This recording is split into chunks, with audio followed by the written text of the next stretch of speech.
Boa tarde. Nós vamos iniciar, então, mais uma das atividades que estão acontecendo no IFPR Campus Telêmaco Borba, nesse período de afastamento social, em que nós estamos com o nosso calendário suspenso. Então, a atividade que vai acontecer hoje, ela está ligada diretamente ao CELIF do IFPR Campus Telêmaco Borba. E para quem não sabe, né, o CELIF é o Centro de Línguas do IFPR. Entre os diversos objetivos dele, um deles é construir uma política linguística dentro da instituição e promover ações de ensino de línguas. E também impulsionar a internacionalização, tanto dos professores quanto dos alunos. Então, é uma organização, né, o centro é importante para o desenvolvimento dessa área no campus, e ele ocorre em todos os campi do IFPR. Especialmente em Telêmaco Borba, é a professora Kelly que coordena. E no último ano nós tivemos ações como aulas de espanhol e aulas de italiano.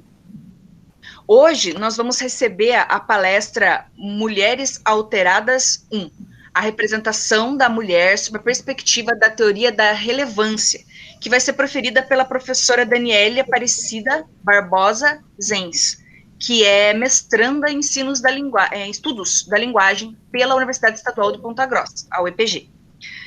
Para falar um pouquinho sobre a carreira dela, né, eu destaquei a questão de que ela possui a graduação em Letras Português e Inglês pela Faculdade de Telêmaco Borba, a FATEB, e Pedagogia pela Unicesumar. Atua como professora da educação infantil na Rede Municipal de São Mateus do Sul, e tem experiência nas áreas de língua portuguesa, língua inglesa, educação especial e conhecimentos pedagógicos. Atualmente, ela desenvolve estudos na área da pragmática cognitiva relevantista, sob a orientação do professor doutor Sebastião Lourenço dos Santos, que é o atual presidente da Associação Brasileira de Pragmática.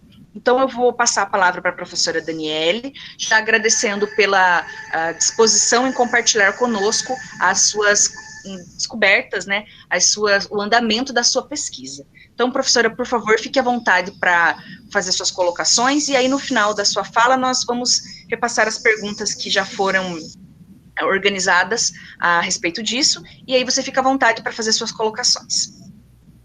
Tudo bem. Boa tarde a todos e a todas. Primeiro, eu gostaria de agradecer ao IEF pela oportunidade, a professora Catherine, que é minha mediadora hoje. E, assim, para mim é muito importante estar divulgando a pragmática, esses estudos que no Brasil ainda são recentes. Então, temos, assim, vários estudos, desde a literatura, de diálogos, a respeito do humor, todos relacionados à pragmática e, em especial, à teoria da relevância. Então, vou começar com os meus slides, e inicio a minha fala falando o que é a pragmática, né? Um campo tão amplo, mas que a gente pode enxugar em um conceito, tá? Um conceito amplo também do que seria a pragmática hoje. Então, a pragmática está interessada na imensa complexidade do uso da linguagem em contextos sociais. Então, hoje, ela é a ciência da linguagem humana que busca um domínio específico dentro da linguística, e tem como objetivo de estudos os significados dos interlocutores, seu uso em contextos comunicativos, desde os enunciados aos efeitos que eles produzem.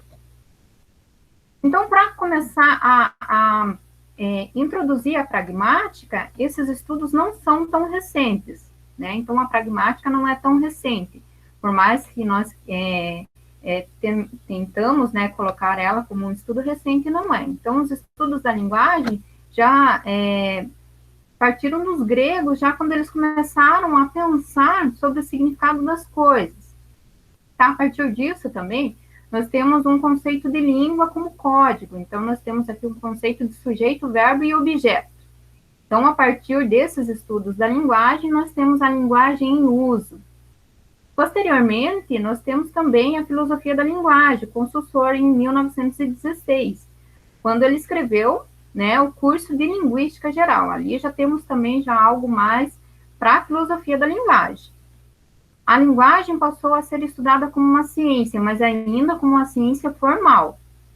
Então, em 1914, nós temos Wittgenstein, com tratados lógico-filosóficos, Após ele, nós temos Russell, também, que estudou algo relacionado à pragmática, e lá em 1938 nós temos essa divisão entre sintaxe, semântica e pragmática.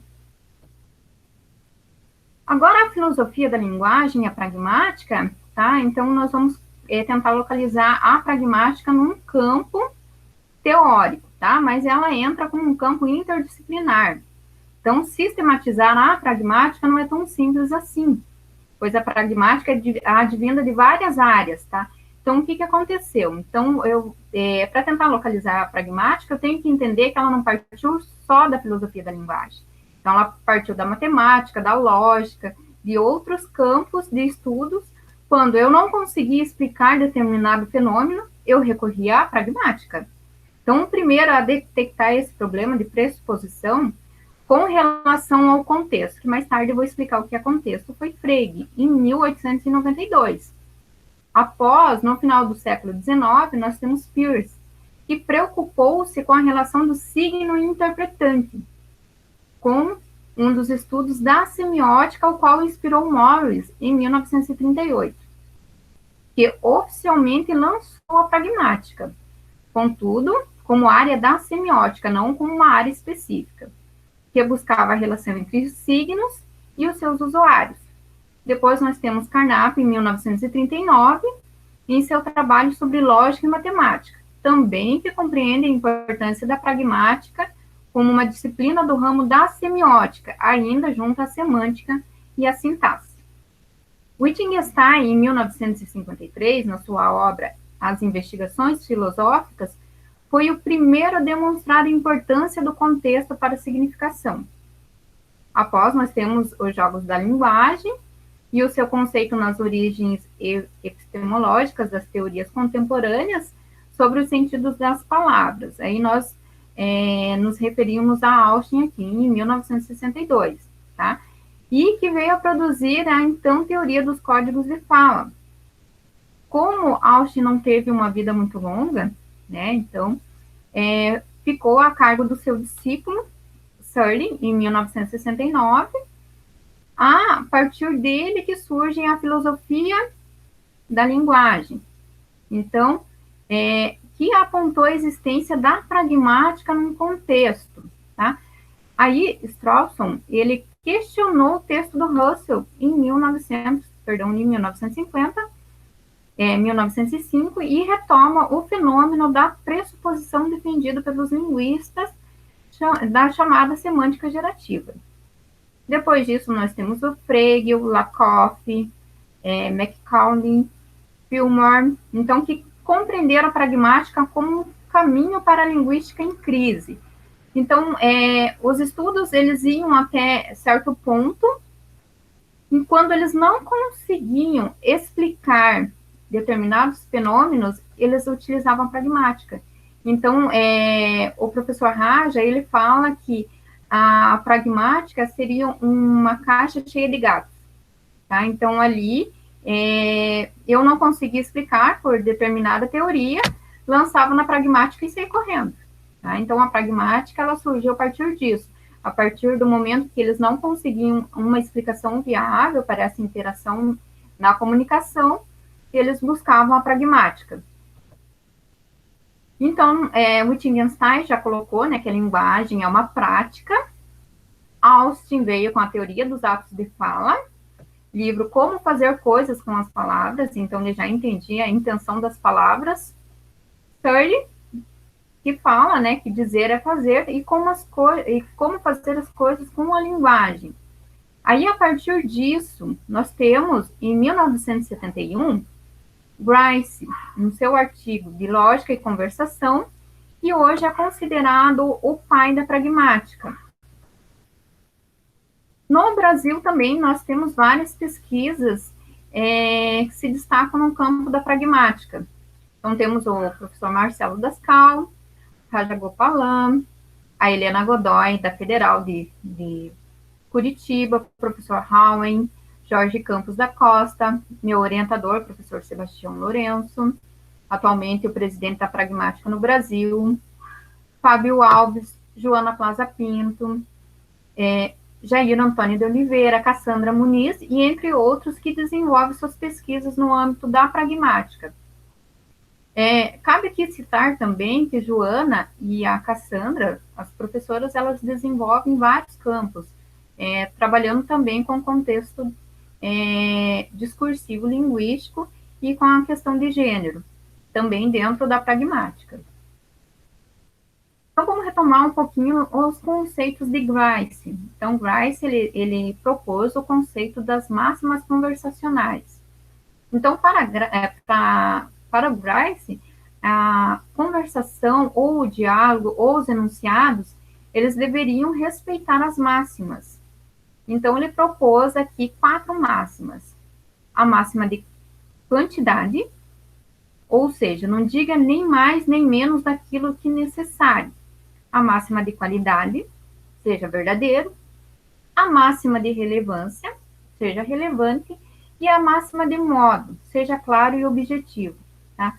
Então, o único problema da teoria de Grice nem sempre nós respeitamos essa máxima. Então, nem sempre em um ato comunicativo ou enunciativo, nós conseguimos respeitar essas máximas conversacionais, porque nem sempre somos relevantes, nem sempre o que propomos é claro e objetivo. Então, a partir disso, nós vamos entender o conceito da violência das máximas, ou seja, quando no ato comunicativo nós quebramos essas máximas, tá?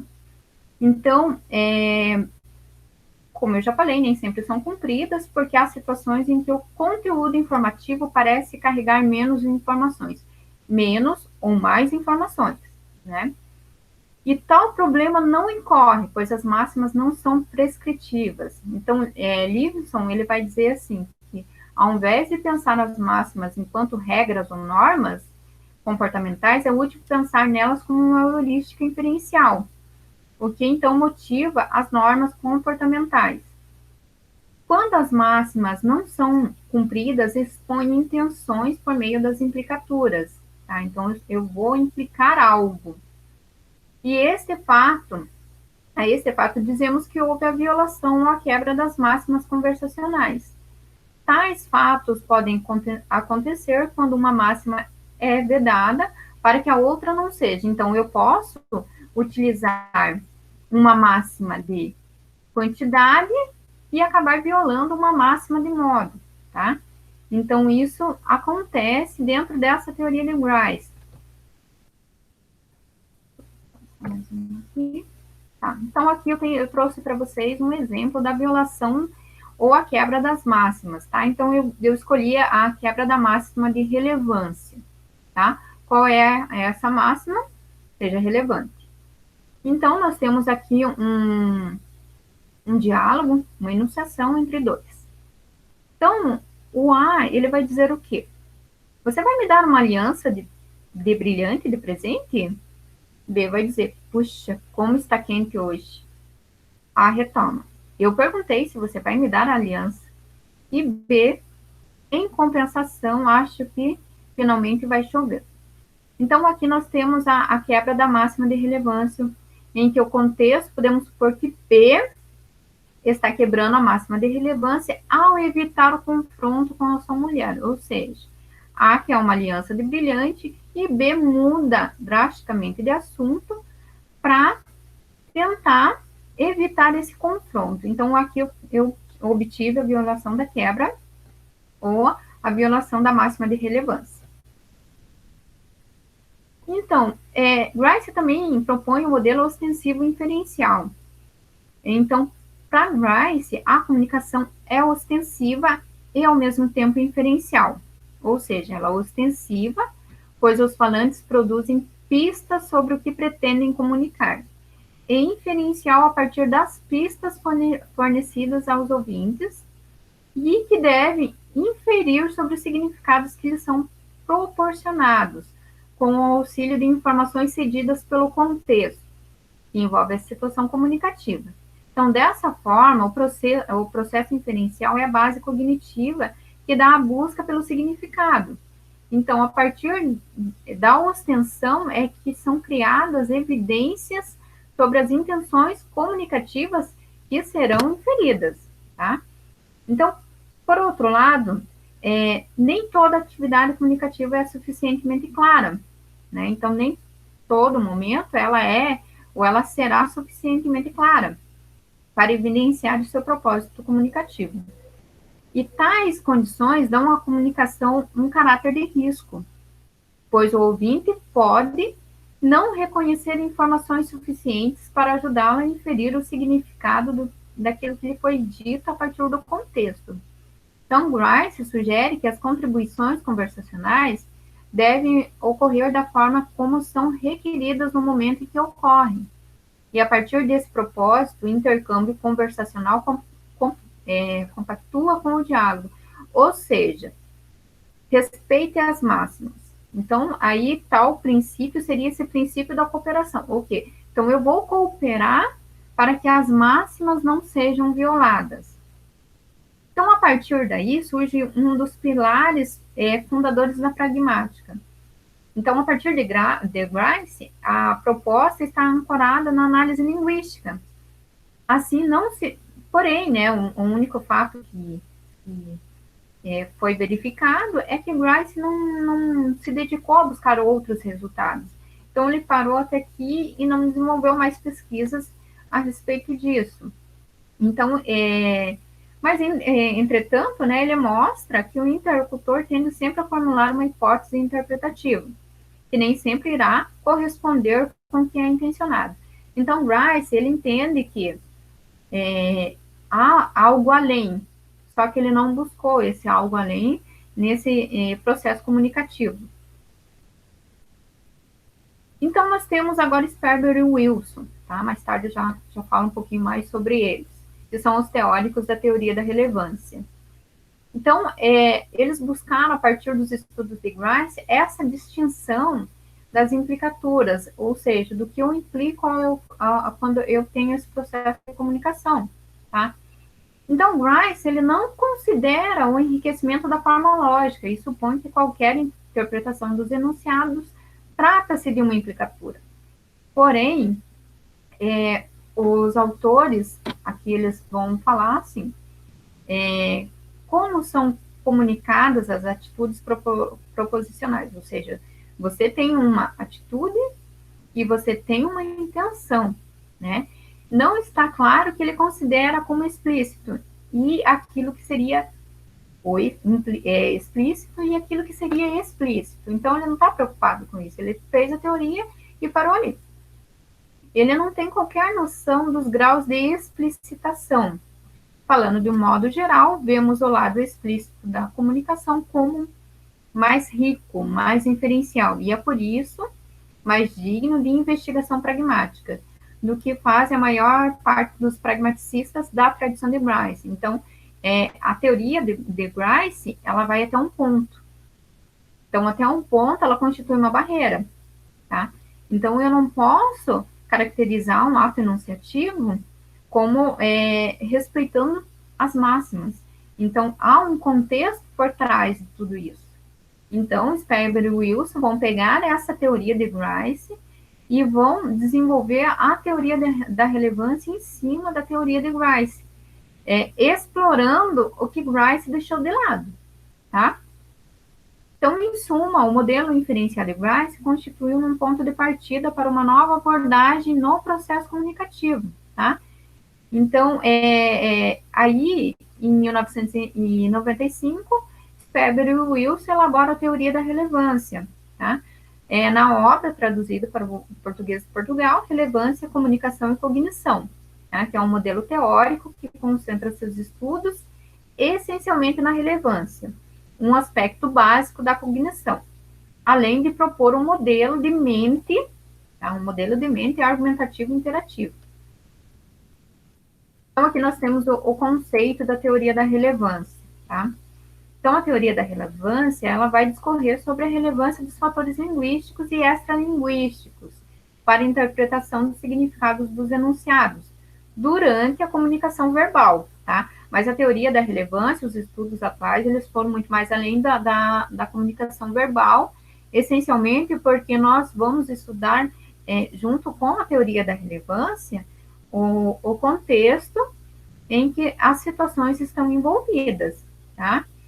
Então, segundo Sperber e Wilson, a relevância é uma propriedade psicológica que faz com que uma nova informação vale a pena ser processada, e os parâmetros de relevância de uma nova informação são determinados pelo número de efeitos cognitivos, resultante do esforço empregado em seu processamento, tá?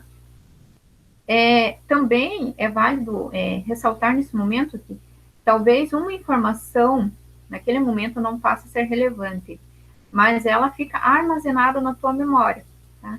Então, essa informação ali, ela vai mais tarde ser resgatada para outros processos inferenciais. Então, nem tudo é válido, mas nem tudo é descartado, dentro da perspectiva relevantista. Então, a teoria da relevância, ela vai propor um modelo ostensivo e inferencial, porque nós somos ostensivos no processo comunicativo e aquele a qual nós nos dirigimos para o processo inferencial. Por isso que ele propõe esse modelo ostensivo e inferencial de comunicação, tá? Então, ele vai partir dos estudos da cognição. Como eu falei, a pragmática, ela não é uma área específica, então ela teve a sua origem em tantas outras áreas, né? Então, eu vou extrair conceitos também da lógica para explicar como são geradas as inferências durante esse processo comunicativo, tá? A partir desse comportamento ostensivo do falante, até a descrição desses processos inferenciais tomados pelo ouvinte, para recuperar as intenções do locutor que se origina no ato comunicativo. Então, como a teoria da relevância e os estudos que vieram posterior, a Sperber e o Wilson, que ainda estão acontecendo, nós também relacionamos a teoria da relevância à questão de leitor, de autor-leitor, essa interação, tá? Então, essa ostensão em que o autor propõe e esses processos inferenciais do leitor.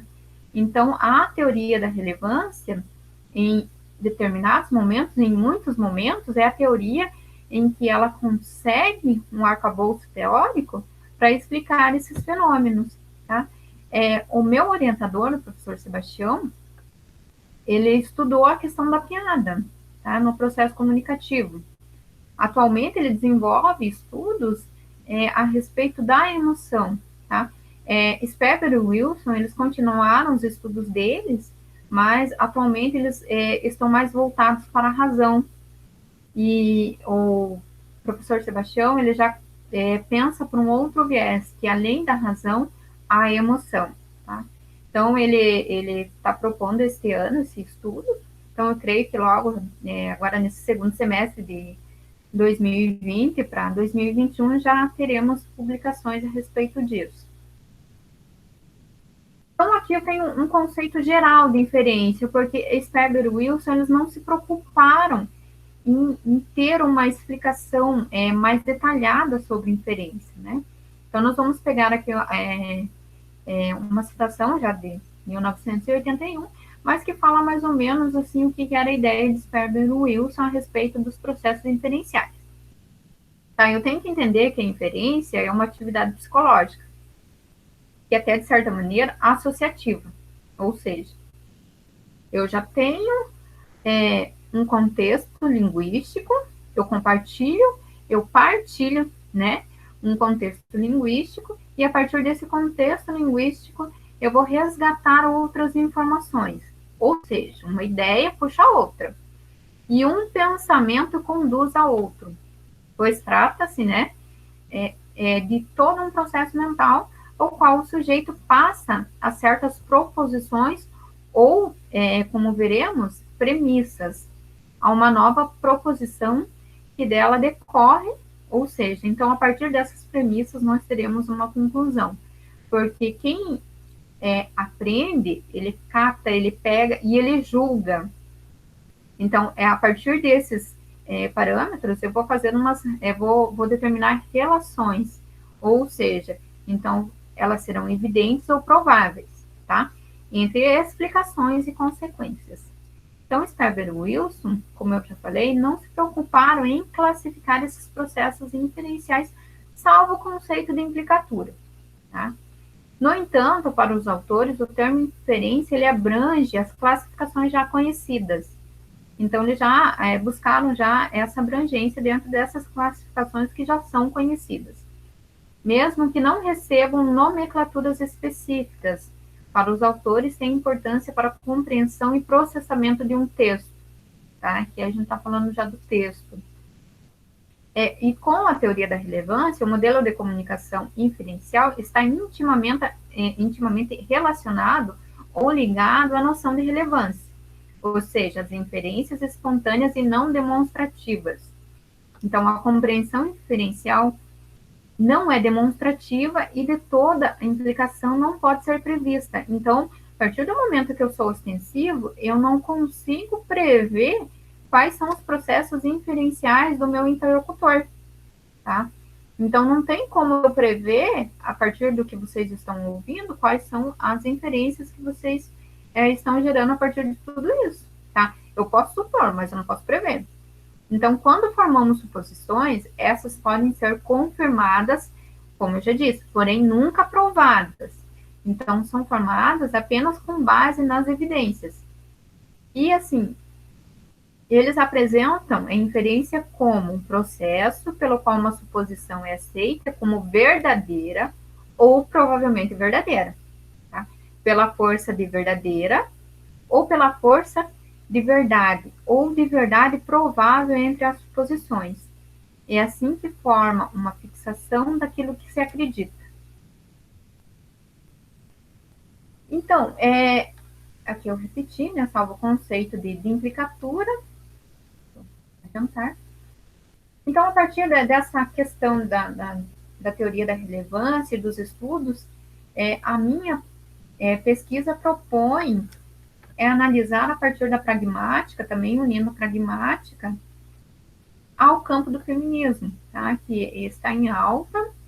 Então, os estudos feministas, atualmente, eles giram na área da literatura, da análise linguística, e eu quis buscar algo novo. Então, nesse algo novo, eu me deparei com a feminista Judith Butler. E ela, dentro dessas pesquisas, eu compreendi que ela também tem essa versão pragmática dos estudos. Ela quer entender esse processo de diferenciação de gênero, tudo isso interligado na linguagem. Então, ela vai partir dos estudos dela lá atrás, lá quando Alt já fala dos atos de fala.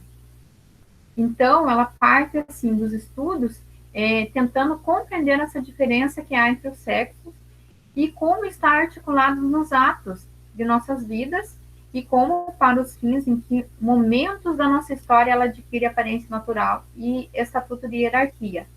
Então, essa teórica, ela vai estudar, ela tenta propor, dentro das obras dela, quem instituiu o papel de cada um, quem que disse que a mulher tem que assumir esse papel, tá? Então, ela fala desse ato de fala, dessa questão o ato performativo da fala, né? Então, ela vai, na verdade é recente, então aqui nos anos 90, ela surge para desconstruir a teoria feminista que gira em torno do conceito de gênero. Então, ela vai questionar esse conceito de gênero a partir de uma visão pragmática. Então, aí surge a divisão do binarismo sexo e gênero, a qual estabelece a noção de performativo, tá? Que aí ela constrói a partir dessa crítica que a Altman fez, tá? Que veio fazer esse desmonte dos enfoques feministas essencialistas.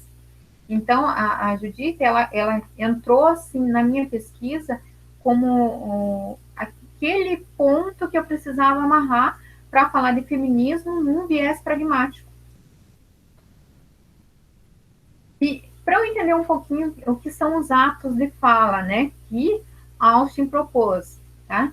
Então, a teoria dos atos de fala, ela reconhece a linguagem não só como ações, mas como uma representação da realidade, tá? Então, por meio de expressões performativas. Surge, então, a famosa tese de Austin, que dizer é fazer. Então, a partir dessa visão, a ação se realiza numa relação de representação. E é isso que a Judith Butler, ela vai questionar. Quando eu estou falando de identidade, como efeito dos atos que marcam esse comportamento, que marcam o ato de fala. Então, ela questiona esse comportamento e ela tenta mostrar dentro das obras dela que a identidade é performativa, tá? E ela questiona vários autores. Então, é uma obra muito rica. Então, essa minha pesquisa, ela está se encaminhando. A partir daqui, nós vamos buscar mais conceitos e mais estudos dela para enriquecer esse projeto. Então, esse efeito dela desencadeia as identidades plurais, mesmo organizadas em diferentes elementos bipolares que fundamentam os estudos sobre a linguagem. Então, eu vou estudar a pragmática, eu vou estudar a linguagem, mas eu também vou estudar feminismo nesse viés pragmático. Então, a minha pesquisa, ela propõe o quê? Eu ir um pouquinho além do que já estão estudando. Então, eu deixei um pouquinho de lado a questão de estudar só ironia e humor, mas eu quero estudar isso, mas não com um enfoque tão grande, mas pelo viés feminista. Foi daí que partiu a minha ideia de estudar mulheres alteradas. Então, o meu objetivo são analisar as tiras humorísticas. Só que a Maitena, ela não vai só trazer humor, ela traz a ironia junto com ela, né? Então, a Maitena começou a publicar em 2001 aqui no Brasil, pela editora Rocco. Então, foi em 2001 que surgiu no Brasil a obra Mulheres Alteradas. Se eu não me engano, são 5 obras, com o título de Mulheres Alteradas, 1, 2, 3, 4 e 5. E depois, eu acho que ela criou mais 2 obras, que são as Mulheres Superadas. Tá, ela é argentina, conhecida mundialmente pelas obras, é isso. Mulheres Alteradas, 1, 2, 3, 4 e 5, e após Mulheres Superadas.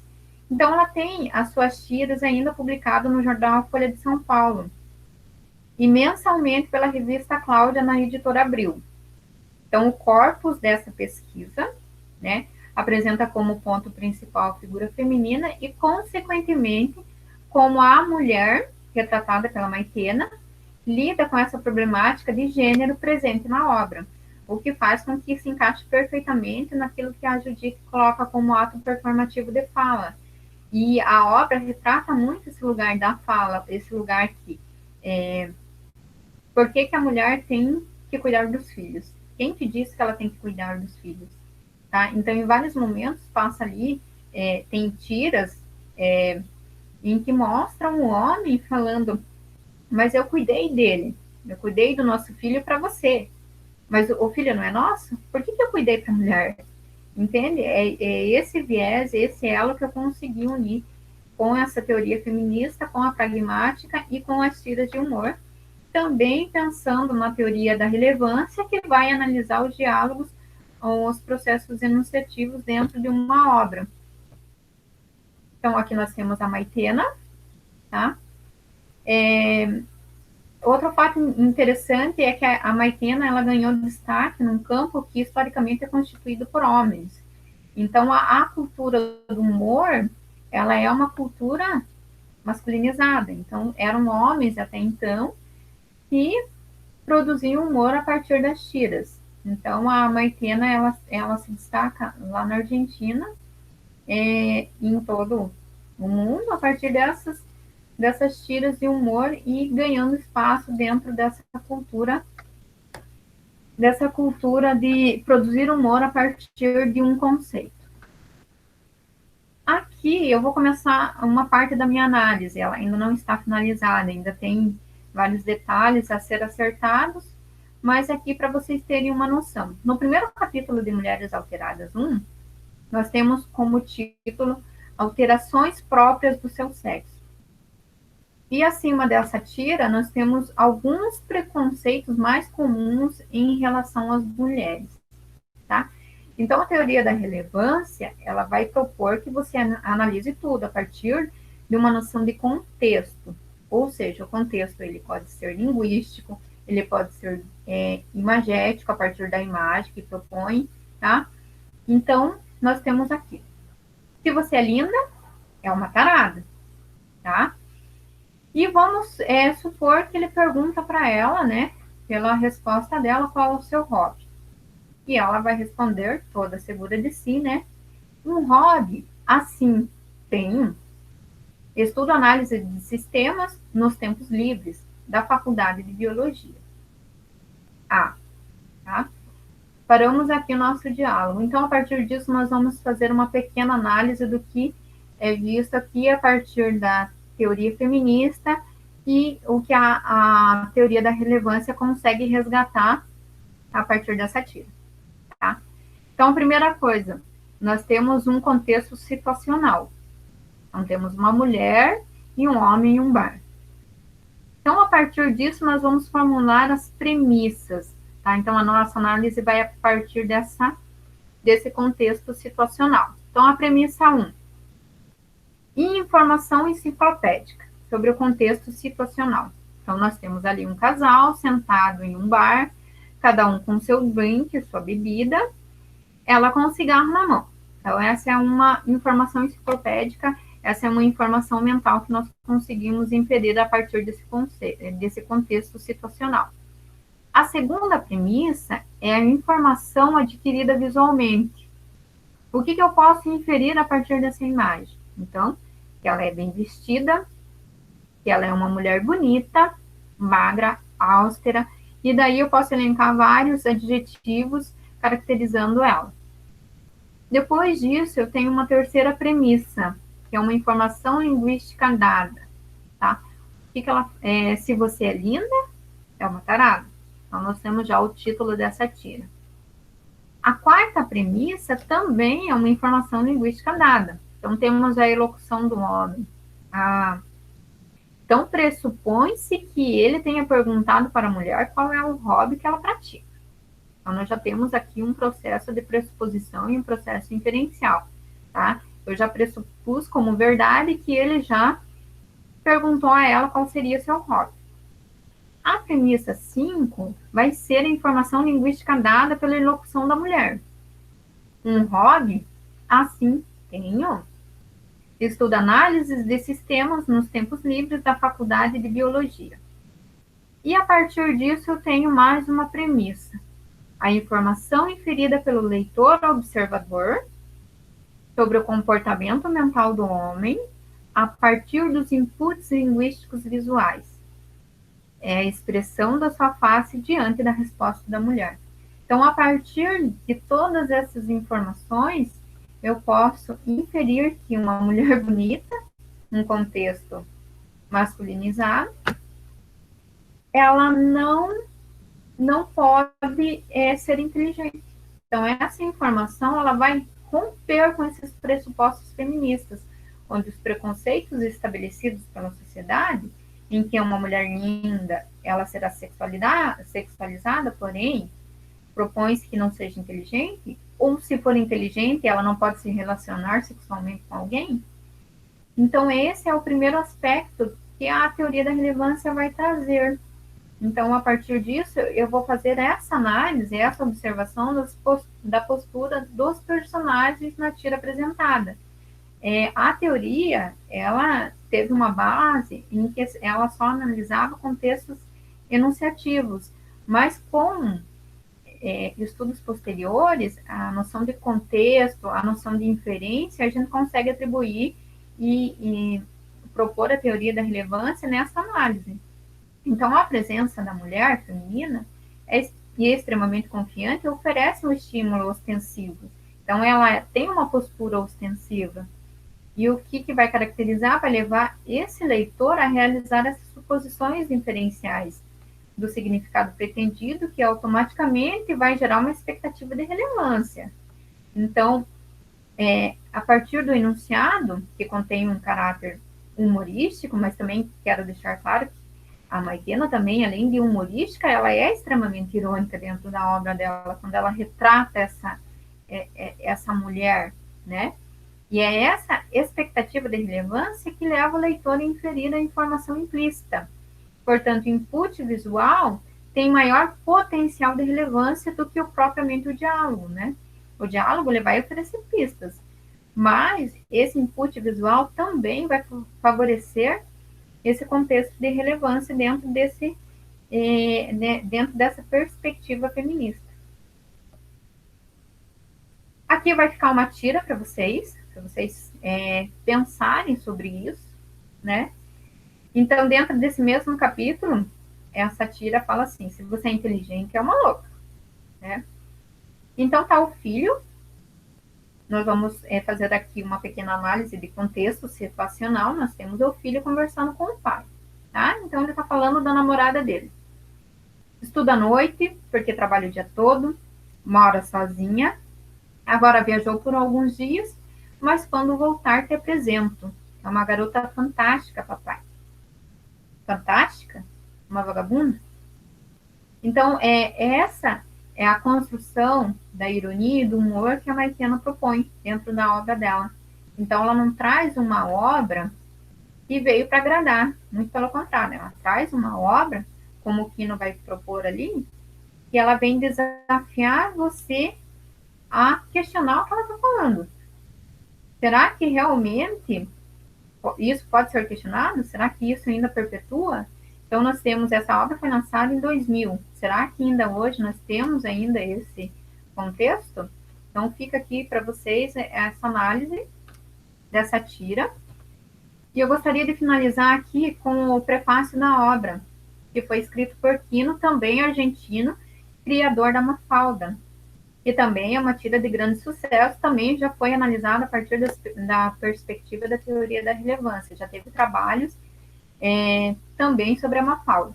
Então, ele define Maitena como: a melhor definição que me ocorre para Maitena é que ela não tem cabelinhos nas ventas, nada de personagens reflexivos, nem firulas inúteis. Espontânea e direta, Maitena não pretende ser um espelho que reflita a realidade.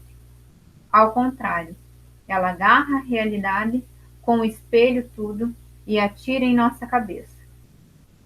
Isso não é só originalismo, mas como também muito saudável no panorama argentino, e eu posso propor aqui no panorama brasileiro como no panorama mundial.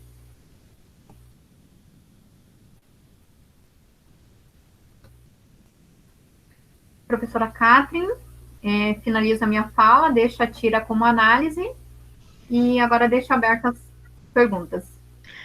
Obrigada, Daniele. Como nós estamos fazendo nesse formato diferente, então eu vou repassar aqui para você, nesse momento, 2 perguntas, mas nós deixaremos também o seu contato aqui, né, na descrição, para que qualquer interessado possa remeter perguntas para você, até porque é um momento importante para que você repense, ou inclua, ou, né, reveja mesmo essa questão, porque a troca de informações sobre as pesquisas, elas servem justamente para isso, né, popularizar a discussão, enfim. Então, a gente agradece pela tua apresentação, que foi aí, basicamente, deu para nós termos o contato com essas 2 tiras, e sabemos que tem, você mencionou, né, os 5 livros que ainda envolvem essa obra das Mulheres Alteradas. Então, a primeira pergunta que eu quero repassar aqui para você, né, que não necessariamente você pode respondê-la diretamente, como também pode sugerir outras reflexões acerca, enfim, né, mais uma ideia para continuar a discussão, né. As representações, que foi feita especialmente para a professora Kelly. As representações sobre as mulheres podem variar de acordo com os diferentes contextos. Você acha que os discursos humorísticos contribuem ou não para reforçar estereótipos e preconceitos? Eu acho que o discurso humorístico ele contribui muito. Então, atualmente, até a teoria da relevância, se eu não me engano, no ano passado, teve uma mestranda que falou sobre, e trouxe na dissertação dela, essa questão do discurso. Ela trouxe a questão do feminismo, ela trouxe a questão da religião, ela trouxe a questão étnica. Então, eu creio que contribui, sim, e muito. E aí, nesse andamento, se a gente pode pensar também que o humor ajuda a desconstruir ou mudar as representações negativas, acho que a professora já imaginava que você continuaria, que você mencionaria isso, né? Então, por outro lado, há essa possibilidade? Olha, pelo viés humorístico, sim, eu acho que há essa possibilidade, porque, na verdade, quando você estuda o humor, você estuda também esse efeito que ele causa. Ele pode tanto causar o efeito positivo quanto o efeito negativo, né? Então, o que para mim, é interessante, para você pode ser que não seja, entende? Então, o humor tem essa característica. Tanto que o meu orientador, agora no pós-doc dele, ele estudou essas questões das emoções, como elas interferem. Então, ele, a partir, né, ele é relevantista também, a partir da teoria da relevância, que é uma teoria racional, ele pensou essa questão do humor e como ele reflete nesses julgamentos. Então, uma tira ali, por exemplo, aquela última tira, ela pode tanto ter um impacto maior em mim, quanto não ter um impacto tão maior em outro indivíduo. Né? Então, nós temos essa característica. Então, eu creio que sim. E já teve vários estudos que comprovam isso como verdade. A minha pergunta é mais específica sobre como funciona a circulação dessas tiras dessa autora. Ela é uma autora que tem por exemplo, os alunos em escola têm acesso a esse tipo de humor, ou ele é apenas a publicação em formato de livro, enfim, né? Se há como eu não sou da área de espanhol, eu não tenho essa informação, né? Então, acredito que seria interessante que você mencionasse só como circula essa obra dela, né? Então, ela foi publicada pela editora Rocco no Brasil em 2001.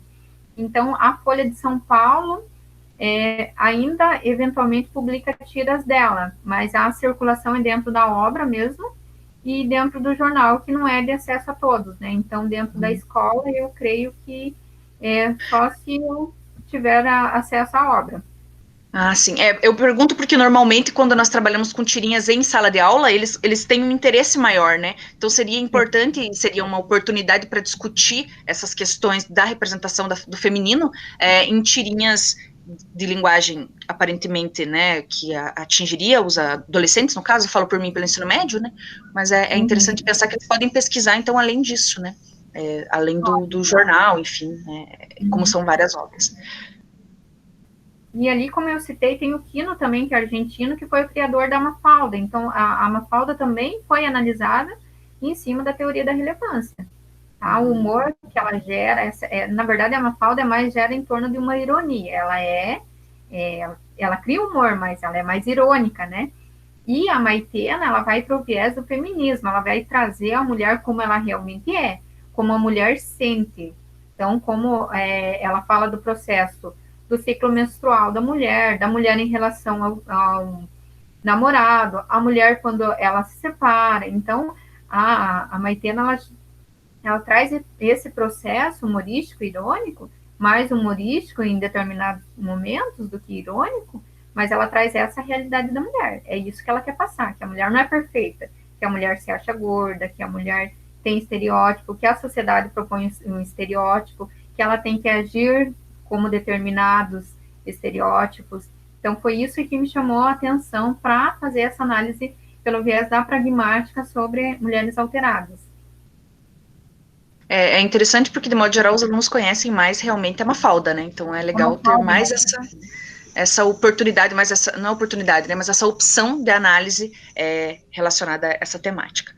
Bom, Daniele, como nós estamos fazendo essa conversa gravada, então, eu gostaria de agradecer por você ter respondido essas 3 perguntas, né? Que foram destinadas aí para você, mas claro que quem tiver interesse pode mandar, então, direto para o seu e-mail, né? Acho que você pode disponibilizar para nós, e aí trocar ideias sobre essa temática da análise que você faz na sua pesquisa aí de mestrado. Em nome do CELIF e do IFPR Campus Telêmaco Borba, eu agradeço pela sua participação, por ter compartilhado conosco a sua pesquisa, nos colocamos à disposição aí para sempre que você quiser trocar ideias a esse respeito. Ficamos curiosos para saber depois, quando você terminar a sua dissertação, porque sempre é material importante para nós como professores, para discutirmos com os nossos alunos, para vivenciarmos isso, né, quando estamos no cotidiano da sala de aula. Então, eu agradeço, nós vamos encerrar, então, essa gravação da fala sobre mulheres alteradas, e em breve teremos novas ações e mesas, enfim, relacionadas ao CELIF e à cultura aí das línguas estrangeiras. Muito obrigada, Daniele, agradeço também a professora Kelly pela organização também aqui da mesa, ao professor Luiz, que nos orientou aqui na questão técnica dessa gravação, e até a próxima. Até a próxima, muito obrigada, e agradeço o F de coração. Que bom. Até a próxima.